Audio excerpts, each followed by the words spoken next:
Friends, स्वागत है आपका दिव्य आयुर्वेदिक सेंटर बीएमएस में। फ्रेंड्स, मैं हूं सुनील। आज हम पढ़ने जा रहे हैं संस्कृत, जिसमें हमने सबसे पहली बुक पढ़नी है वैदिकीय सुभाषित साहित्यम। इसके बाद हम व्याकरण को पढ़ेंगे। तो इसके अंदर मैं आपको 10 चैप्टर पढ़ाऊंगा जो कि आपके सिलेबस में है।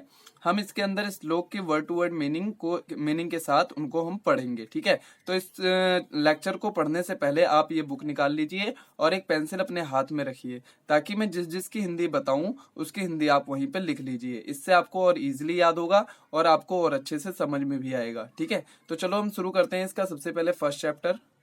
तो ये है हमारा फर्स्ट चैप्टर। इसके अंदर आप पेंसिल रखिए अपने हाथ में। जैसी मैं हिता हितम की हिंदी बताऊं तो आप उसकी हिंदी लिख लेना, ठीक है। सुखम दुखम आयुस्तस्य की बताऊं तो उसकी हिंदी लिख लेना। ऐसे वर्ड टू वर्ड अगर आप हिंदी लिख लोगे तो आपको और अच्छे से याद हो जाएगा। इसमें कुछ वर्ड्स ऐसे भी हैं जिनकी हिंदी आपको लिखने की जरूरत ही नहीं है, वरना आपको वो क्या करेंगे, परेशान करेंगे, ठीक है, मतलब डिस्टर्ब करेंगे। तो उन वर्ड्स की अगर हिंदी नहीं लिखोगे, आप मेन वर्ड्स की हिंदी लिख लोगे तो इसकी आप वहां पर हिंदी लिख के व्याख्या करके आ जाओगे, ठीक है। तो हम शुरू करते हैं इस श्लोक को। सबसे पहले श्लोक की रीडिंग किस तरह से करनी है। तो हिता हितम सुखम दुखम आयुष तस्य हिता हितम मानम च तच्च यत्रोक्तम आयुर्वेदः स उच्यते, ठीक है। ये ऐसी इस तरीके से आपको रीडिंग करनी है। तो इसके अंदर बताया क्या गया है, इसके अंदर बताया गया है कि हम आयुर्वेद किसे कहते हैं, ठीक है। तो आयुर्वेद किसे कहते हैं उसकी हम यहाँ पर इसकी व्याख्या में देखेंगे।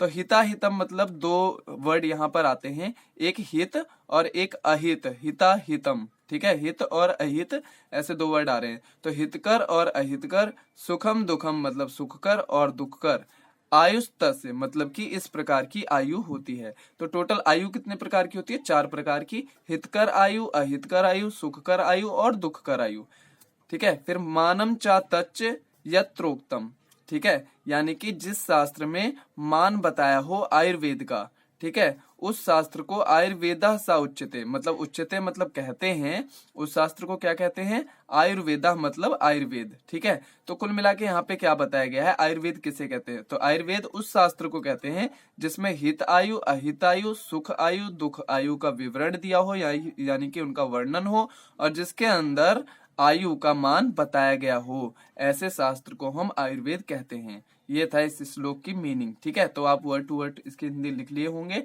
अब हम इसका दूसरे नंबर का श्लोक पढ़ते हैं। यह है हमारा दूसरे नंबर का श्लोक। ये पेपर में आ रखा है, इसलिए मैंने यहाँ पे पेपर लिख रखा है, ये एग्जाम में आ चुका है, ठीक है। इसकी व्याख्या करनी थी और इसका संदर्भ लिखना था। तो हमने फर्स्ट श्लोक जिस तरीके से करा है उसी तरीके से इजीली हम इसको भी करने वाले हैं। ये हार्ड भी दिख रहा हो तो भी टेंशन ना लेना, क्योंकि ये बहुत ही आसान है। अभी देखना कैसे आसान हो जाएगा। काय वाग बुद्धि विषया, ठीक है, काय वाग बुद्धि विषया ये मलाह सम उपस्थिता चिकित्सा लक्षणाध्यात्म शास्त्रे तेसाम विशुद्धया, ठीक है। इसको आप तोड़ तोड़ के पढ़ सकते हैं कि चिकित्सा लक्षणा आध्यात्म शास्त्रेस तेसाम विशुद्धया, ठीक है। तो एक एक वर्ड की हिंदी क्या होगी। काय मतलब हो गया शरीर, वाग मतलब हो गई भाषा, और बुद्धि मतलब हो गई बुद्धि। तो भाषा, शरीर मतलब शरीर, भाषा और बुद्धि, इनके जो विषय होते हैं, विषया मतलब विषय, तो इनके जो विषय होते हैं उनमें ये मलाह सम उपस्थिता मतलब उसके अंदर उपस्थित होते हैं। ये मलाह मतलब हो गया यहाँ पर दोष, ठीक है।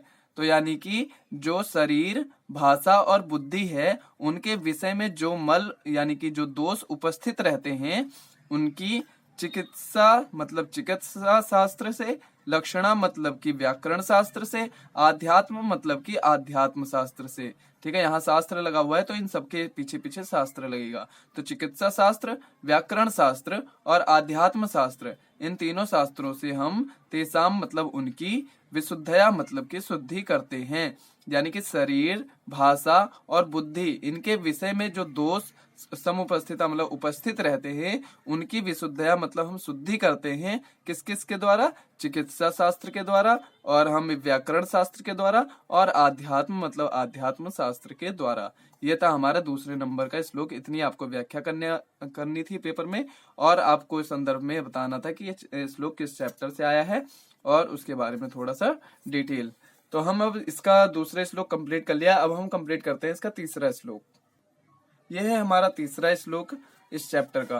तो इसके हम हिंदी मतलब सबसे पहले श्लोक को पढ़ते हैं। सद्यः फलति गांधर्व मासमेकं पुराणकं वेदाः फलन्ति कालेषु ज्योतिर्वैद्यो निरंतरम, ठीक है, मतलब सद्यः मतलब तुरंत, तत्काल, फलति मतलब फल प्रद यानी कि फल देने वाला होता है कौन, गांधर्व मतलब कि गायन, ठीक है, यानी कि गाना से यहाँ पे तात्पर्य हम कह सकते हैं।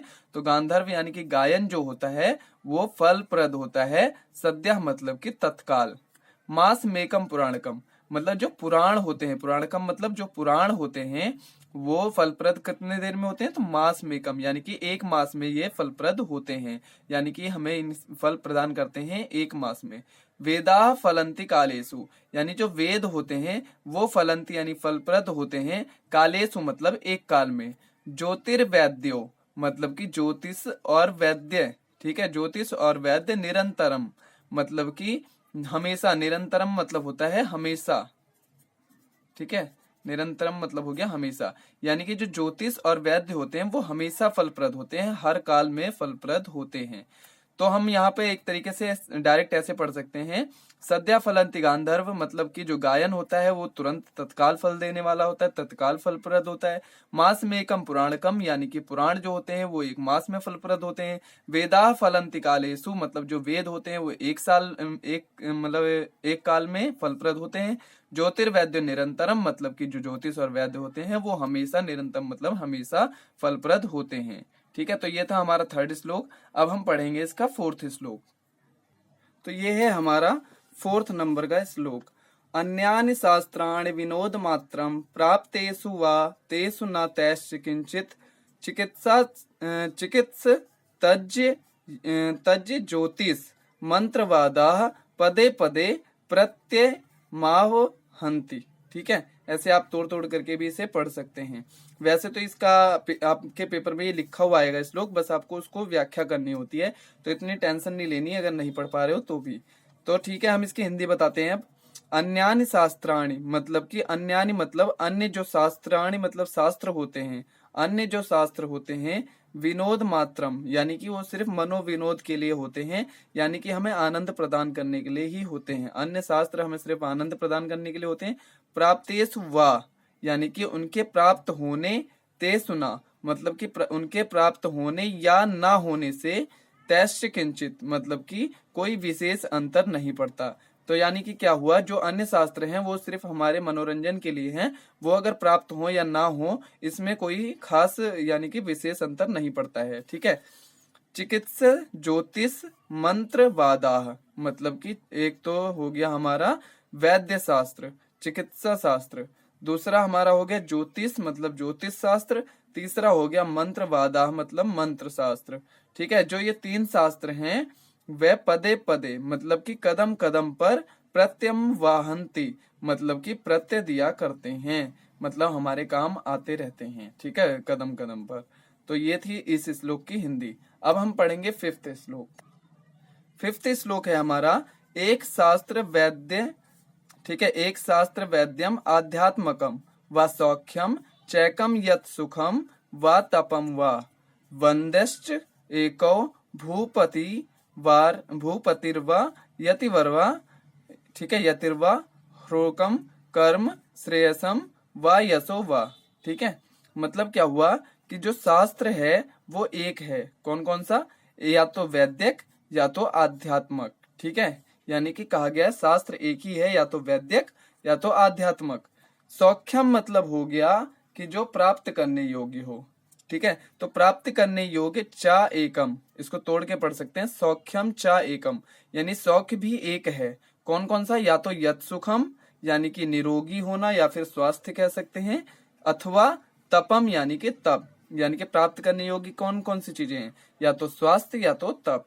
वंदश्च एको भूपतिर्वा, ठीक है, भूपतिर्वा, वंदश्च मतलब जो वंदना करने योग्य हो, तो वंदना करने योग्य भी एक ही है, एको मतलब एक, ठीक है। तो वंदना करने योग्य कौन है, भूपतिर्वा मतलब हो गया राजा, और यतिर्वा मतलब हो गया सन्यासी, यानी कि जो सन्यासी या राजा, इन दोनों में से यही दोनों ही वंदना के योग्य हैं, ठीक है।